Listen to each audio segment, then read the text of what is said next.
कार्यकर्तागण, पदाधिकारीगण और आप सभी हजरात, बहुत दिनों बाद, कम से कम 10 साल होगा, ऐसा मेरे को अंदाजा है, आप लोगों के बीच में आने का मुझे सौभाग्य मिला।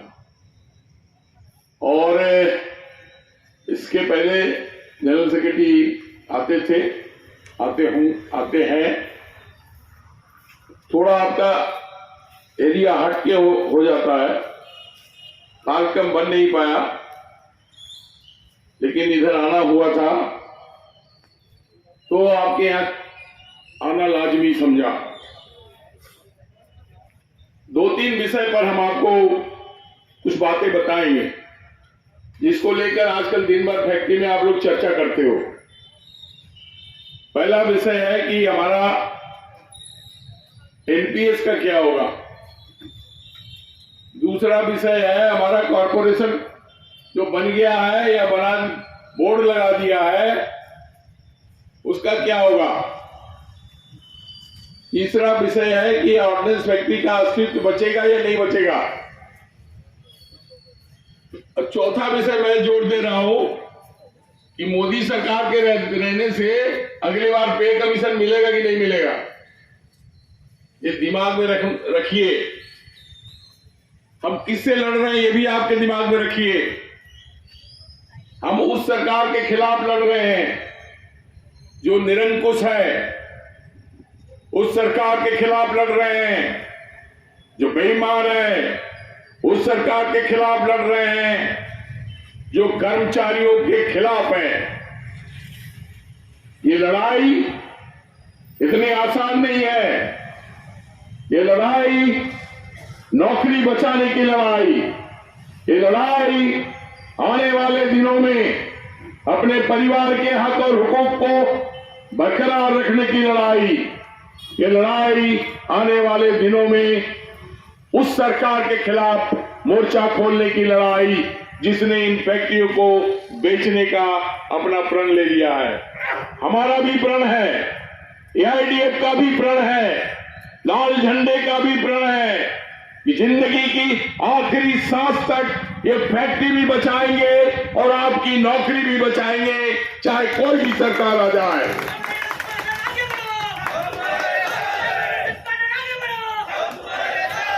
मित्रों, आपको ये कहने आया हूं, सरकार चाहती है और सरकार जो चाहती है वो हम होने नहीं देंगे। सरकार चाहती है आपको कॉर्पोरेशन का कर्मचारी बना दिया जाए। अगर आप कॉर्पोरेशन का कर्मचारी बनेंगे तो क्या होगा। पहला शर्त, कॉर्पोरेशन का कर्मचारी को सरकार बीआर देगी। बीआर मतलब वॉलंटरी रिटायरमेंट। और अगर आप सरकारी कर्मचारी रहेंगे तो आप जब चाहे तब बीआर देंगे कि हमको रहना है कि नहीं रहना है। आपको क्या करना है, आपको चुनना है। पूरे हिंदुस्तान के सारे ऑर्डिनेंस फैक्ट्री, ये आपका ये ऑर्डिनेंस फैक्ट्री मेरे लिए आखिरी है, एक और बचा है ऑर्डिनेंस फैक्ट्री चादा। बाकी सारे 41 ऑर्डिनेंस फैक्ट्री में मैं पिछले 4 महीने में 5 महीने में सब जगह जा चुका हूं। मैं आपको ये बताने आया हूं कि आप इस बात की चिंता मत करिए, इस बात को दिमाग में रखिए। ये जो सरकार है वो क्या आपको सब्ज बात दिखाती है। कोई बोल रहा है कि 2 इंक्रीमेंट मिलेगा, कोई बोल रहा है 5 इंक्रीमेंट मिलेगा, कुछ नहीं मिलेगा। ये गलत है, बिल्कुल गलत है। 2 इंक्रीमेंट क्या होता है, अपनी 2 इंक्रीमेंट इसलिए मिलेगा, जिसको 2 इंक्रीमेंट मिलेगा उसको 2 साल बाद सर्विस से निकालेंगे, जिसको 3 मिलेगा वो 3 साल बाद मिलेंगे। इस सरकार आपको एक मृग मरीचिका, आप पढ़े होंगे ना, आप पढ़े होंगे, आप जानते होंगे। एक श्लोक सुनाता हूं आपको संस्कृत में, सुनिएगा उसको कि असंभव हेम मृगस्य जन्म, असंभव हेम मृगस्य जन्म तथापि रामो लुलुभे मृगाय प्रायः समापन्न विपत्ति काले धियोपि पुंसाम मलिना भवन्तु। क्या मतलब है इसको? इसका मतलब है कि असंभव हेम मृगस्य जन्म। हेम मतलब सोना, सोने का हिरण नहीं हो सकता। होता है क्या? नहीं हो सकता। उसके बाद भी मर्यादा पुरुषोत्तम उस हिरण के पीछे भागे। उसके बाद उसका नतीजा क्या हुआ? वो तो बहुत समझदार व्यक्ति थे, मतलब पुरुषों में उत्तम थे। उनको दिमाग काम नहीं किया, उनका दिमाग काम नहीं किया। और उसका नतीजा क्या हुआ? सीता जी चली गई, सीता को ले गया कौन? रावण। तो रावण कौन है? रावण है मोदी जी। समझ में आया आपको? ये जो हमारे प्रधानमंत्री हैं, सुबह उठ के कसम खाते हैं। हम जब कोर्ट में जाते हैं ना, तो कोर्ट में जाके गीता में हाथ रख के कसम खाते हैं। अब बोलते हैं कि जो भी बोलेंगे सच बोलेंगे, और सच के सिवा कुछ नहीं बोलेंगे। ये जो हमारे विश्व गुरु है, ये रोज उठ के नहा धो के गीता में कसम खाते हैं टेबल में रख के कि अब घर से निकल रहा हूं, आज पूरा दिन जो भी बोलूंगा झूठ बोलूंगा, और झूठ के सिवा कुछ नहीं बोलूंगा। यही बोलेंगे हम। उसका नतीजा ये है कि फैक्ट्री बंदी की कगार पे खड़े कर रहे हैं। तो उसके बाद क्या हुआ? जब राम सीता की चोरी हो गई तो कैसे वापस आए? वो लंका कांड से आए। तो लंका कांड क्या है? रावण का वध हुआ, उसको शॉर्ट में बता रहे हैं। रावण का वध हुआ तब सीता वापस आई। यही कहानी है ना, यही कहानी है। आपके साथ भी वही हो रहा है। सीता कौन है आपका? सीता आपकी नौकरी है, जिसको खाने का चल रहा है, जिसको रावण, ये सरकार, ये पूंजीपति की सरकार, ये अडानी की दलाल, ये अंबानी की दलाल, ये गरीबों का दुश्मन, ये सरकार आपके खिलाफ चल रही है। उसका नतीजा क्या है? आपकी नौकरी खाना। उसको रोकना है। उसको रोकने के लिए ये हर फैक्ट्रियों में 41 ऑर्डिनेंस फैक्ट्रियों में लंका कांड चल रहा है। रोज तैयारी हो रही है, लड़ाई की तैयारी हो रही है कि विश्वगुरु तुम में दम है तो तुम हमको हमारी नौकरी छीन के बताओ, और हम में दम है तो हम अपनी नौकरी रख के बताएंगे।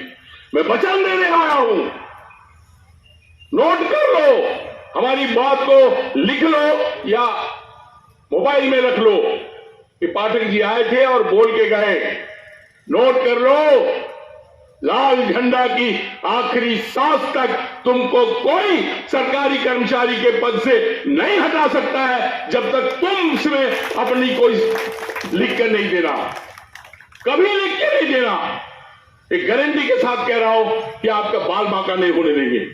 आपको मालूम नहीं है, हमारी मीटिंगें हुई है, 3 मीटिंगें हुई है गजेटेड ऑफिसर्स एसोसिएशन के साथ। एक चेन्नई में बैठा हुआ, पहला, दूसरा दिल्ली में और तीसरा कलकत्ता में। और उस बैठक में गजेटेड ऑफिसर्स एसोसिएशन, उन लोगों ने लिख के दिया सरकार को, अपने एसोसिएशन को, एसोसिएशन का फरमान हुआ कि कोई भी ऑफिसर जो है वो कॉरपोरेशन के फेवर में नहीं लिखेगा जब कभी भी फॉर्म आएगा। तो सरकार ने क्यों बढ़ा दिया? ये फॉर्म भरवाने का टाइम 1 साल क्यों बढ़ा दिया? हमने मांगा था क्या? हमने नहीं मांगा सरकार से। हम तो चाहते थे कि तेरी अम्मा ने दूध पिलाया तो फॉर्म ले आ और देखे कितने लोग दस्तखत करते हैं। और हमारी अम्मा ने तो पिलाया, हम लड़ रहे, कोई नहीं जाएगा। हिंदुस्तान में कोई दस्तखत नहीं करेगा। किसको मरना है मेरे को मुझे बताओ। आप सरकारी कर्मचारी आए हो और सरकारी कर्मचारी ही रहोगे, अपने पांव पे कुल्हाड़ी नहीं मारना। आज गजेटेड ऑफिसर कुछ भी समझ में आया ना, तभी तो उनको लिख के देने उन्होंने दिया कि हमारा कोई भी आदमी जो है इसमें कॉर्पोरेशन में दस्तखत नहीं करेगा, ये लिख के दिया। जाहिर है कि यही मेन लड़ाई है, यही मेन लड़ाई है ऑर्डिनेंस फैक्ट्री की। दूसरी कौन सी लड़ाई है? दूसरी लड़ाई है आपकी एनपीएस की। आप जानते हो हमारी वो जो मीटिंग हुई वहां दिल्ली में, कब हुआ? एक डेढ़ महीना हो गया, 1.5 महीना करीब। लाखों लोग आए हिंदुस्तान भर के रामलीला मैदान में। आपने सुना भी होगा मेरा भाषण मैंने किया, वो बहुत वायरल हुआ। और हमने सरकार को ललकार के बोला, हम ओपीएस की मांग कर रहे हैं, ओल्ड पेंशन स्कीम की मांग कर रहे हैं। ओल्ड पेंशन स्कीम का कोई विकल्प नहीं है। सरकार ने क्या किया? निर्मला सीतारमन जी ने आनन फानन में एक कमेटी बना दिया, स्वामीनाथन कमेटी। वो क्या कर रही है? पेंशन पर विचार कर रही है। क्या विचार कर रही है? बहुत से लोग दबे छुपे बोलते हैं। अभी हिंदुस्तान में दो जो आपके जो वो है, 2 यूनियन है। एक जो सरकार, पुराने सरकार के दलाल थे, और एक जो नई सरकार के दलाल हैं। तो एक ने तो गद्दारी किया, उसकी कहानी बता रहा हूं। आखिरी जिस दिन गद्दारी का कील ठोका गया, ये राजनाथ यहां बैठे, यहां मैं बैठे, राजनाथ सिंह जो हमारे रक्षा मंत्री है वो इधर बैठे, मैं यहां बैठा, बीच में लंबा टेबल, उधर में डिफेंस सेक्रेटरी, उसके बाद चेयरमैन साहब विश्वकर्मा जी, उसके बाद ज्वाइंट सेक्रेटरी, उसके बाद और नेता और बड़े बड़े अधिकारी, और इधर मैं, मेरे बाजू में श्री कुमार, उसके बाजू में एक कुर्सी खाली, उसके बाजू में श्रीनिवासन, उसके बाजू में मुकेश, उसके बाजू में साधु सिंह। ये लोग सब बैठे हुए। मीटिंग चालू हो गई और वो एक चर्चा हो रही थी। सरकार ने उसके 3 दिन पहले हड़ताल पे प्रतिबंध लगा दिया था, तो उस पर हम बहस कर रहे थे। तो बोले हमने तो नोटिफिकेशन नहीं किया। हमने बोले आपने पार्लियामेंट में बोल दिया हड़ताल नहीं कर सकते, और आप कहते हो कि हमने तो नोटिफिकेशन नहीं किया। तो बोले हाँ, जब तक नोटिफिकेशन नहीं किया उसका कोई लागू नहीं होगा। तो मैंने बोला सुनो राजनाथ जी, ये किसको समझा रहे हो? एक मोहल्ले में एक बहुत बड़ा आदमी है, उसके घर में बंदूकें रखी हुई है। वो आदमी मान लीजिए कोई परेशान करता है लोगों को, या पूरा गांव को करता है, तो गांव वाले जाकर नीचे से पथरा नहीं मार सकते उसको। तो बोले क्यों? हम इसलिए नहीं मार सकते कि आप बंदूक चला दोगे, बहुत सारे लोग मर जाएंगे। तो आप हमको समझा रहे हो कि हमने नोटिफिकेशन नहीं किया, पार्लियामेंट में एक्ट बनाया और बोलता नोटिफिकेशन नहीं किया। सबको गधे समझते हैं, सबको समझते दुनिया में। तो हमने बोला हम अगर कल हड़ताल का नोटिस देंगे, पथरा मारेंगे, तो परसों नोटिफिकेशन लगा दोगे, मतलब वो बंदूक चला दोगे।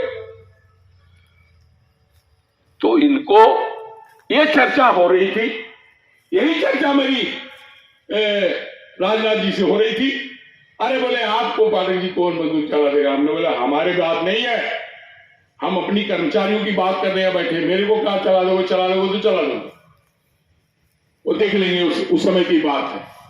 जितना जीना था उसका पूरा जी लिया, अभी ग्रेस पीरियड में चल रहा है, हमको कोई दिक्कत नहीं उस बात को लेकर। पहले तो रिटायरमेंट के पहले आदमी मर जाता था, अब तो रिटायरमेंट के, हमारे रिटायरमेंट हुए मेरा 17 साल हो गया, और यूनियन करते 57 साल हो गया। ये कोई 1-2 दिन की बात तो है नहीं। 19.5 साल की यूनियन में मैं एआईडीएम में भर्ती हुआ, एआईडीएम का सिपाही बना, और आज 57 साल के बाद भी वो सिपाही चल रहा है। तो वो कोई बात नहीं, छोड़िए आप। इतने में राजनाथ जी ने पूछ लिया, ये बाजू वाली एक कुर्सी किसकी खाली है? श्री कुमार के बाजू में थी।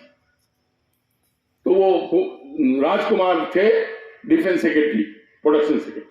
उन्होंने बोला सर वो आईएनडीडब्ल्यू के अध्यक्ष, उसको नाम लेने में मेरे को घिन होता है। आप नाम तो जानते हो ना, सब लोग जानते हो नहीं जानते? हाँ, very good, thank you very much. मैं उसका नाम भूलता नहीं हूं, लेकिन उसका लेता नहीं हूं। बहुत हाथी करते, बहुत गंदा आदमी। उसने किसी ने, हाँ, राजकुमार ने बोला कि वो नहीं आए, तो बोले नहीं नहीं नहीं कोई बात नहीं, वो भी आते होंगे। अब बताओ, मिनिस्टर बोल रहा है, वो अभी आते होंगे। और बस इतना बोलना था कि 2-3 मिनट के बाद वो उधर से आया, आंखों देखी हाल बता रहा हूं, ऐसे आया, आके हाथ में, एक हाथ में कागज और एक हाथ में एक पुड़िया टाइप का था। तो पहले, हाँ, एक वो भी था शॉल, इधर से आए, हमारे पीछे से आके शॉल पहना दिए और एक पुड़िया दिए। बोलिए सर, ये साईं बाबा का मंदिर गया था मैं, वहां से आपके लिए प्रसाद लाया। उन्होंने ले लिया और एक चिट्ठी दिया, मेरे सामने की बात है, झूठ है तो लगा दो मेरे खिलाफ मुकदमा। और वो लगा, चिट्ठी दे दिया। तो ये बोले क्या है? बोले हमारे फेडरेशन ने तय किया कि हम कारपोरेशन का समर्थन करेंगे और हमने कारपोरेशन का समर्थन का चिट्ठी सौंप रहे।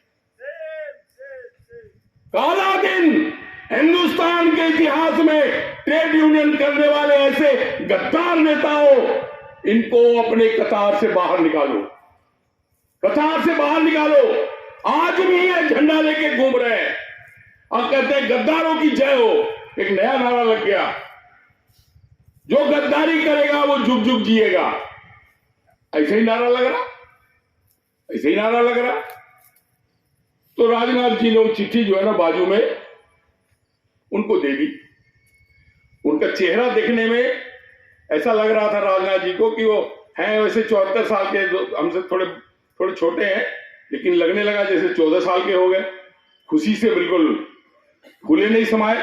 और दूसरे दिन पार्लियामेंट में जाके बोला हमने यूनियनों से बात कर ली है एंड दे हैव एक्सेप्टेड। उन लोगों ने ऐसा ऐसा करके बोलते हैं ना, उन लोगों ने एक कॉर्पोरेशन की हमारी जो वो थी उसको मान लिया है। बताइए, ये है हकीकत जो मैं आज कई साल बाद आपके बीच में आया तो आपको बताने आया हूं। इसको याद रखना। आपको दर्द होता कि नहीं मुझे नहीं मालूम, मुझे बहुत दर्द होता है। 42.5 साल इस ऑर्डिनेंस फैक्ट्री की 4 दीवारी में मैंने अपनी जीवन बिताए हैं। सुख में दुख में अपने डिफेंस के कर्मचारी के साथ कल भी था, आज भी हूं और कल भी रहूंगा और मरते दम तक रहूंगा। हमने विरोध कर दिया, हमने बोल दिया खड़े होके, दूसरों को भी, उन लोगों को भी, सबको बोला। सब बाकी तो दबी जुबान में, मैं खड़े होके बोला और शिव कुमार को भी बोला उठ खड़े हो जा। हम दोनों खड़े होके और विरोध कर दिए, बोले ये एआईडीएफ को मंजूर नहीं।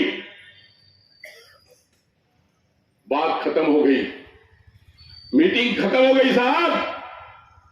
सब चले आए हम लोग बाहर। सबसे आज तक ये लड़ाई चल रही है। सरकार की हिम्मत हुई आपको फार्म दे दे। सरकार को मालूम है, मोदी जी को भी मालूम है, विश्व गुरु को, कि फार्म कोई भरेगा नहीं। कारपोरेशन के नाम पर कोई फार्म नहीं भरेगा। उस कहानी का अंजाम क्या होगा? उसका अंजाम होगा कि पूरे भारतवर्ष में विश्व गुरु की किरकिरी हो जाएगी। समझे ना? वो विश्व चेला बन के रह जाएंगे। ये दिमाग में आना चाहिए। पूरी दुनिया में फैल जाएगी कि सरकार ने 41 ऑर्डिनेंस फैक्ट्री को कॉर्पोरेशन किया और कर्मचारी ने ठेका दिखा दिया। यही बोलने आया हूं कि तुम कुछ नहीं करना, खाली ठेका दिखा देना, बाकी अंगूठा उनका हम काट लेंगे, आप चिंता नहीं करना। ये दिमाग में रहना चाहिए, ये दिमाग में रहना चाहिए। ये देश किसी के फोर फादर की है क्या? ये देश किसी के फोर फादर की नहीं है। और ये लड़ाई कौन लड़ रहा है? गरीबी के खिलाफ, भुखमरी के खिलाफ, बेईमानी के खिलाफ, 420 के खिलाफ और विश्व गुरु के खिलाफ। ये लड़ाई ऑर्डिनेंस की आज भी है, कल भी है और परसों भी रहेगा। आपको समझ में आना चाहिए मित्रों और साथियों। ये एनपीएस की लड़ाई और कॉर्पोरेशन की लड़ाई, ये दोनों लड़ाई हम जीतेंगे।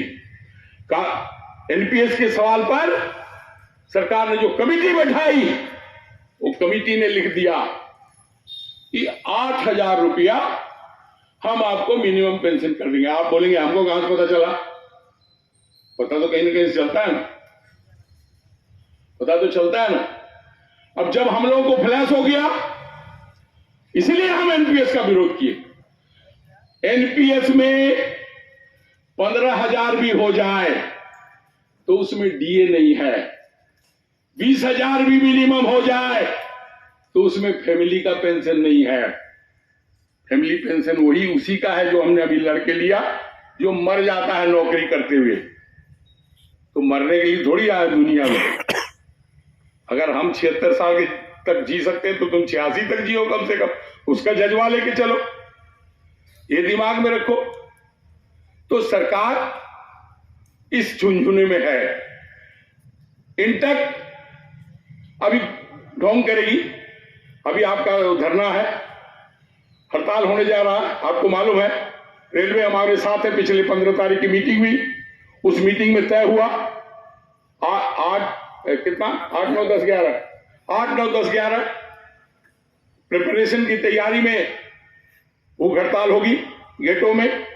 उसके बाद स्ट्राइक का नोटिस देंगे, उसके बाद स्ट्राइक में जाएंगे। अभी तक यही है नोटिस की। अब चूंकि एसेंशियल सर्विस है, रेलवे भी एसेंशियल सर्विस है, तो हमको 6 हफ्ते का नोटिस देना पड़ेगा। आज कल भी मेरे साथ शिव गोपाल मिश्रा जी ये एचएमएस की मीटिंग के सिलसिले में हम लोग आए हुए थे, तो वहां पर हमसे बात हुई उनकी, और बोले कि आप 2-4 दिन बाद फ्री हो जाए तो दिल्ली आइएगा। हम लोग मैं आऊंगा नहीं दिल्ली, अभी हमारा वेरिफिकेशन चल रहा है। हम तो 27 तारीख तक कहीं नहीं जाएंगे। अब सीधा जबलपुर में हमारी 4 फैक्ट्रियां हैं, डिपो है, 506 है और एमईएस है, तो हम अब निकलेंगे नहीं। ये भंडारा हमारी कल आखिरी फैक्ट्री है। कल मैं अंबाझरी गया था, तो मैंने अंबाझरी और भंडारा करके मैं सीधा जबलपुर जाऊंगा। तो क्यों हम आगे बढ़ रहे हैं? मैं पूछना चाहता हूं कि ये जो ढोंग करेंगे आपके साथ, एक जो पुराने सरकार के मित्र और एक जो नए सरकार के मित्र, वो एक दिन की धरना रख रहे हैं। काय के लिए? नए सरकार के मित्र एक दिन का धरना रखेंगे। क्यों? हम तो 37 दिन टोटल बोली तो 42 दिन हो गया था वहां पर, तो 40 दिन 37 दिन हम दिल्ली में बैठ के आए थे इसी कॉर्पोरेशन के खिलाफ ना, इसी एनपीएस के खिलाफ ना। आप पूछना चाहते हैं, ये तो बोलते हैं कि हम एनपीएस के खिलाफ लड़ रहे हैं। अरे गधे के सिंह, जो तुमने कॉर्पोरेशन का समर्थन किया है, इतना भी नहीं पढ़े हो कि कॉर्पोरेशन में ओपीएस है ही नहीं? क्यों है? नहीं है ना? तो जनता से पूछिए कि तुम क्यों ढोंग धतूरा कर रहे हो। और इन्होंने ये जो धरने पे दूसरा बैठेगा, उसको उससे खाली इतना पूछवा लेना कि तुम किसके लिए लड़ रहे हो, ओल्ड पेंशन के लिए लड़ रहे हो या इसी में 6,000 8,000 के लिए लड़ रहे हो, और लिखवा लेना। कुछ नहीं लिख के देंगे। बेईमानी चलती नहीं है। असत उद्देश्य से कोई सत्कर्म नहीं हो सकता, ये मेरी गारंटी है। ये हमेशा असत उद्देश्य का ट्रेड यूनियन चलाते हैं। मित्रों और साथियों, याद रखना, ऐसे गद्दारों को आने वाले दिनों में अपनी पास से निकाल बाहर करना और लाल झंडा को ऐसा अपने साथ देना कि दिल्ली तक ये गूंज जाए। ये काहे की लड़ाई है? ये चुनाव कोई वर्ष कमेटी का नहीं है कि किसी को मुर्गा खिला दिया, किसी को आलू बंडा खिला दिया, किसी को गर्म पानी पिला दिया और उसको उल्लू बना के वोट ले लिया। ये तुम्हारी अपनी लड़ाई है। या इसमें से कोई नहीं खड़ा होने वाला, या वो लाल में से कोई नहीं खड़ा होने वाला है। एक खड़ा होगा तो एआईडीएफ। आपको सरकार के पास आज तक उसको सबसे बड़ा फेडरेशन बना के रखना है। याद रखिएगा, दिक्कत आप नहीं करिएगा खुद की। देखो, कालिदास लोग बोलते हैं ना कि कालिदास जिस पेड़ के बैठे थे उसी का डाल काट रहे थे, सही बात है, लेकिन काटा नहीं उन्होंने। काटने से पहले विश्व कवि कालिदास कहलाए और विश्व में उनका नाम हुआ, ऐसा उन्होंने अपनी ताकत को पहचाना कि उनके अंदर ऊर्जा क्या है। तो ये जो लोग आपको काटने की बात कर रहे हैं, अपनी दगाल के लिए आपको सिखा रहे हैं, उसको रोकना है, उसको रोकना है। आने वाले दिनों में आपने बाल बच्चों के लिए सोचिए, अगर एनपीएस बना रहा तो आपकी मिसेस को पेंशन नहीं मिलेगा, आपके बाद आपके बाल बच्चे का क्या होगा, नौकरी तो नहीं है। ये मेरे लिए बोलने नहीं आ रहा, मैं आपके लिए बोलने आया। अगर एक कारपोरेशन बना रहा और आपने कारपोरेशन में लिख दिया तो 2 साल बाद आपको बीआर दे के बाहर कर दिया जाएगा। मैं 10 साल सुप्रीम कोर्ट में और बीआईएफआर में हिंदुस्तान के 11 परफेक्ट पोल्ट्री की मैं उसमें प्रेसिडेंट था, उसको लड़ा और मैं खुद खड़ा हुआ, कोई वकील लेके नहीं गया, और मैं लड़ा 12 साल, 2 साल बीआईएफआर और 10 साल सुप्रीम कोर्ट, और लड़के जब आखिरी में फैसला हुआ तो यही फैसला हुआ कि जिसको जितनी सर्विस है वो 11-12 फैक्ट्री में, उस सर्विस का पूरा तनख्वाह एक मुश्त दे दिया जाए और जो क्वार्टर में रह रहा है वो क्वार्टर उसी के नाम कर दिया जाए, उसके परिवार के नाम। अगर गलत बात बोल रहा हूं ना, हमारी गाड़ी में चलो, हम रात 11:30 बजे तक पहुंचा देंगे जबलपुर। तो जबलपुर में फैक्ट्री है ये बर्न कंपनी, वहां किसी क्वार्टर में घुस के पूछो ये क्वार्टर आपका है, वो बोलेगा हाँ मेरा है। बोले सर ये तो उसका है, कैसे मिला आपको? बोले हमारी यूनियन ने दिलाया। सबको पूरी तनख्वाह दिलाई, सुप्रीम कोर्ट के आदेश से सबको वो दिलाया, उसको मकान, फैक्ट्री का क्वार्टर अपने नाम, तब जाके वो फैक्ट्री बंद हुई। तो ऐसे सुप्रीम कोर्ट के फैसले यार, इतना जल्दी क्या छोड़ देंगे? हम तो आखिरी सांस तक लड़ेंगे, आखिरी सांस तक लड़ेंगे। ये कोई किसी में दम नहीं है कि ऑर्डिनेंस फैक्ट्री के कर्मचारियों को कारपोरेशन का कर्मचारी बनाया जाए, बशर्ते आप अपनी कलम नहीं चला देना, कोई दिक्कत नहीं होगी। ये आप बोलो तो मैं वो नहीं हूं विश्व गुरु, मैं तो बस आप ही के साथ ले आओ गीता हाथ में रख के बोल देंगे कि किसी के माई के लाल ने इतना दूध नहीं पिलाया कि हमारे कर्मचारी को कारपोरेशन का कर्मचारी बना दे। क्या हुआ प्रसार भारती में? प्रसार भारती बनी दूरदर्शन से, यही लाल झंडे की यूनियन लड़ी और उन्होंने बोल दिया हमारा आदमी कोई दस्तखत नहीं करेगा। क्या हुआ उसका नतीजा? सब लोग, बोर्ड लगा है प्रसार भारती, जैसे रेड्डी बता रहे थे ना, अरे तो भैया तेरा दीवार है, 4 दीवारी है, अपने मुंह मियां बुट्ठी बन जा, कोई भी बोर्ड लगा दे, कोई भी बोर्ड हटा दे।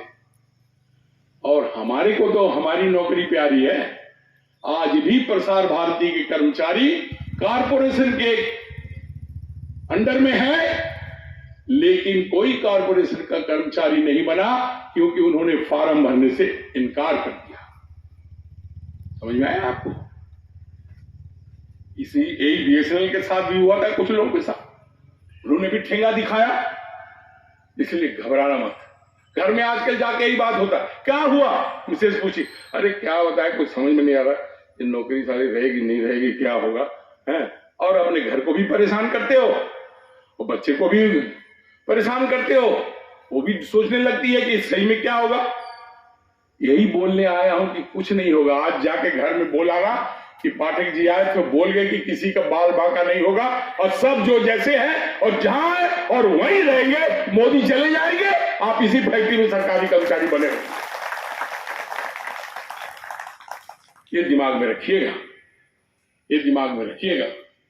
आपको ये बोलने आया हूं मित्रों कि कभी भी संकट के समय एक साथ रहिए, और ऐसे जो गद्दार लोग हैं जिन्होंने आपके साथ धोखा किया है और जो करते चले जा रहे हैं, एक पुरानी सरकार के दलाल, एक नई सरकार के पीछे लग्गू, इन सबको डिस्कार्ड करते हुए आने वाले दिनों में मशाल छाप को चुनना, हम आपके साथ हैं, आप हमारे साथ रहिए।